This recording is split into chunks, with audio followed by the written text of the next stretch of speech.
Et dernière réaction en date de la Syrie, celle d'Omran Al-Zobi, le ministre de l'Information.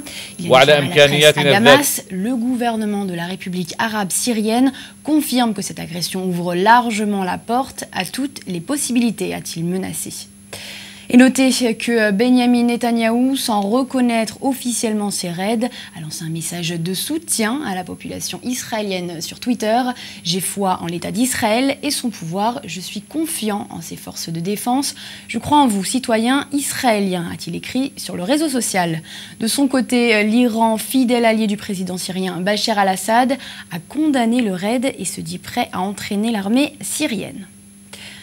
Et je vous propose d'écouter un témoignage exclusif, celui d'Abou Hassin, commandant d'une milice syrienne rebelle composée de plusieurs milliers de soldats et située à Homs. Il évoque la situation sur le terrain et sur la manière dont il perçoit les relations avec Israël. On l'écoute. Je confirme le bombardement des forces israéliennes contre les infrastructures militaires de Bachar al-Assad.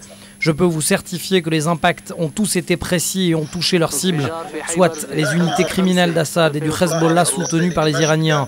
Nous parlons de 42 détonations qui ont touché l'unité 4, unité d'élite de la garde républicaine et les bases de lancement de missiles longue portée. Au-delà des bombardements israéliens, de violents combats se déroulent dans les faubourgs de Damas et dans les alentours de Homs entre les rebelles et les forces du Hezbollah qui essayent de conquérir la ville de El Qasser, à proximité de Homs. Il y a aussi des témoignages de civils qui demandent de l'aide afin d'éviter que les forces d'Assad et celles du Hezbollah ne commettent des crimes de masse comme ils l'ont fait à Banias. Nous ne sommes pas d'accord non plus avec l'idéologie des milices d'Al-Nusra liées à Al-Qaïda. Et je peux vous dire que les civils syriens soutiennent davantage l'armée syrienne libre et les milices plus modérées qui s'intéressent à l'avenir du peuple syrien, à sa liberté. Et je répète, nous sommes contre les milices d'Al-Nusra.